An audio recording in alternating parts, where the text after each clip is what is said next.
Bienvenue dans Sacrée Sexualité, le podcast où on parle de sexualité, mais pas comme à la télé.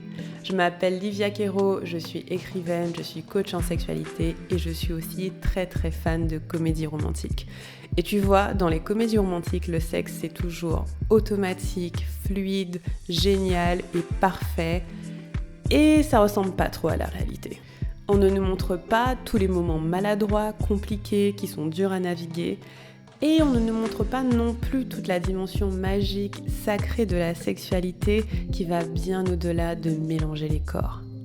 Eh bien, tu sais quoi, dans ce podcast, c'est exactement ce qu'on va faire. On va parler des choses qui sont un peu compliquées, un peu difficiles et dont personne ne parle jamais. Et en même temps, on va parler de la dimension spirituelle, énergétique de la sexualité qui en fait un outil qui te permet de te reconnecter à qui tu es et qui impacte tous les aspects de ta vie. Je suis très heureuse de t'accueillir dans ce podcast et je te dis à tout de suite pour l'épisode du jour. Hello my love, j'espère que vous allez merveilleusement bien. Aujourd'hui, j'ai envie de vous raconter la fois où j'ai fait un plan à 3. Pourquoi ? Parce que ça fait hyper longtemps que j'ai envie de le raconter et je sais que c'est peut-être un fantasme que certaines personnes parmi vous ont. Et je me suis dit pourquoi pas le poser là et vous raconter comment était mon expérience, peut-être pour que vous ayez des pistes pour la vôtre, parce qu'il y a des choses que j'aurais fait pareil, mais il y a autre chose que j'aurais fait différemment. Du coup, let's do it, c'est parti.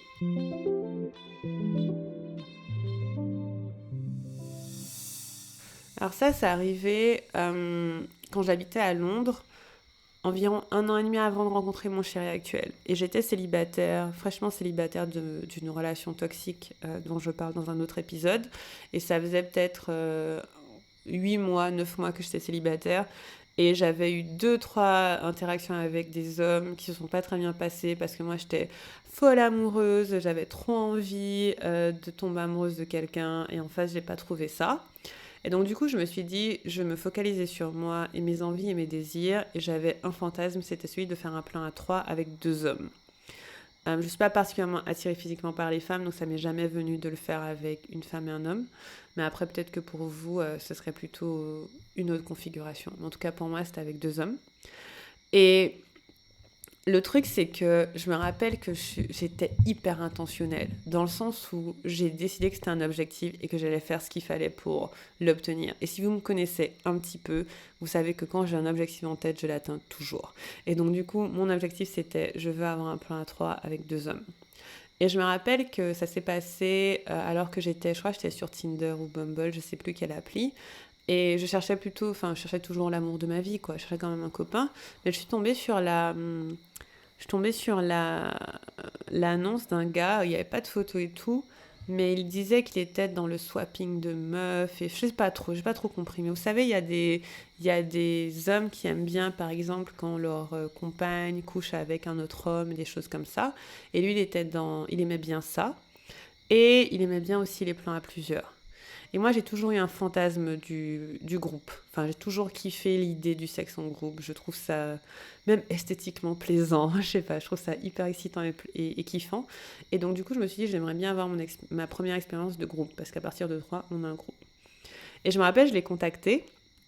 Et c'était très étrange. On était hyper cordiaux l'un avec l'autre, hyper polis, Nani. Et je lui dis, en fait, moi, je suis curieuse de ce que tu recherches parce que moi j'aimerais bien faire un plan à 3 avec 2 hommes. Il m'a dit c'est carrément le genre de choses qui me plaît aussi. Il m'a envoyé une photo parce qu'il n'avait pas de photo à la base et du coup je l'aimais bien, il était mignon et tout, donc on s'est vu dans un café. Et on s'est vu dans un café, on a discuté en mode normal. Moi en plus, franchement, je suis quelqu'un qui présente assez posé, calme, timide, gentil quoi. Je suis hyper calme. En vrai, si vous me voyez en vrai, je suis quelqu'un de plutôt posé, plutôt calme et tout. Donc moi, j'étais là, j'avais une petite robe et tout, j'étais trop mignonne et tout, voilà. Et lui, en face, il me regarde, il était mignon aussi. Et genre, à un moment, on est mort de rire parce qu'on se dit, regarde-nous, genre 2 personnes, 2 adultes, voilà, sérieux, avec des vrais boulots et tout, en train de parler de faire un plan à 3 dans un café, genre un café tout à fait normal. C'était trop comique. On était mort de rire. Et après, on s'est dit, est-ce qu'on le fait ou pas ? Est-ce qu'on ressent une attraction l'un pour l'autre ? Enfin, c'était hyper c'était à la fois étrange, mais à la fois tellement sain. La communication entre nous était hyper carrée. Et, euh, et donc, du coup, on s'est dit, bah, je lui ai dit, enfin, peut-être que ce serait bien d'expérimenter, commencer à deux d'abord et rajouter quelqu'un d'autre. Parce que ma condition aussi, c'était que je n'avais pas forcément envie euh, de connaître l'autre personne. Je sais pas pourquoi, je pense qu'à l'époque, j'avais ce désir de surprise, peut-être de mystère, mais j'avais pas envie d'être proche de la deuxième personne. Et il m'a dit que c'était ok, qu'il allait trouver une personne qui serait intéressée, mais d'abord on allait avoir des pratiques à deux. Et donc, du coup, on allait avoir du sexe à deux, quoi. Et donc, du coup, je l'ai rencontré chez lui. Il habitait grave loin. Putain, je me rappelle, j'ai trop galéré pour aller chez lui. On s'est retrouvés chez lui et on a dû faire l'amour une ou deux fois. Donc, on s'est vu une première fois. C'était hyper cool. Franchement, on avait une bonne vibe. Euh, il était très à l'écoute. Moi, j'ai bien kiffé. C'était sexy, c'était juicy, c'était vraiment cool.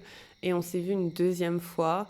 Pareil, on a commencé à discuter. Il se moquait de moi parce que, en fait, je posais pas grand-chose, pas beaucoup de questions sur sa vie. Il me disait, oui, moi, je suis juste ton gars qui te pourvoit ton plan à trois. Et j'étais là, pas vraiment, mais bon, enfin, je sais pas trop quoi lui dire, quoi. Je sais même pas si on avait beaucoup de points communs. Enfin, pour moi, on était deux personnes plutôt sympas et on discutait bien et on s'écoutait bien.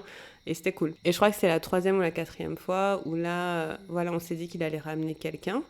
Et j'étais hyper nerveuse. Purée, j'étais trop nerveuse. Laisse tomber, je suis là, mais qu'est-ce que je fais? Imagine l'autre gars, il est nul et c'est nul. Et qu'est-ce que je fais? Mais pourquoi tu fais des trucs pareils, Olivia? Et après, en fait, je suis allée chez lui et l'autre gars était là. Alors, déjà, physiquement, il n'était pas trop mon genre, mais ça passait. Et au final, en fait, ce qui s'est passé, c'est que c'était trop marrant parce que on était tous les trois assis sur un canapé, j'étais au milieu et ils étaient chacun de son côté. Lui, le gars que je connaissais, il buvait pas d'alcool et l'autre gars, je sais pas. Et donc moi, j'ai bu un grand verre de vin. Je buvais de l'alcool à l'époque, maintenant j'ai un peu arrêté l'alcool. J'ai bu un grand verre de vin et j'étais là, waouh. Et après, franchement, c'était hyper awkward et maladroit la façon de commencer en fait, parce que je ne connaissais pas cette autre personne, on n'avait aucun lien. Et je dirais que la première chose que je voudrais dire, c'est ça.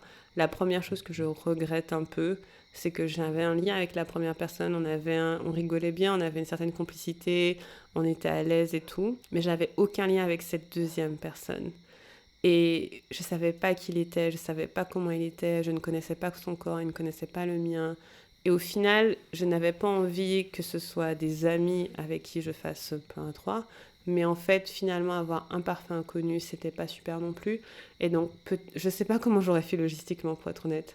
Mais peut-être que j'aurais dû rencontrer deux personnes séparées, puis voir ce qui pourrait fonctionner. Enfin, voilà, je sais pas trop. Mais je sais pas trop comment j'aurais pu faire différemment. Ou apprendre à connaître l'autre personne avant qu'on se dise, voilà, on le fait à trois. Peut-être, j'en sais rien. Mais j'ai pas tous les plans logistiques pour ça. Mais en tout cas, ouais, on a commencé. C'était plutôt sympa. Mais après, le truc, c'est que. Alors, il y a plusieurs problèmes. Le premier problème, c'est que le gars que je connaissais, il était sexuellement beaucoup mieux que l'autre gars. Dans le sens où il était beaucoup plus à l'écoute, il avait une vibe qui était beaucoup plus sensuelle et fun et juicy. Et l'autre, il avait un côté vachement plus brutal. Et comme je le connaissais pas, c'était dur pour moi de me sentir en sécurité et lâcher prise. Et je me rappelle que quand c'était lui qui me touchait, mon corps se contractait un petit peu, etc. Et donc, voilà, c'est pour ça que je dis que ça aurait été bien de le connaître. Donc ça, c'était l'une des choses qui m'a premièrement choquée et à laquelle j'avais pas pensé.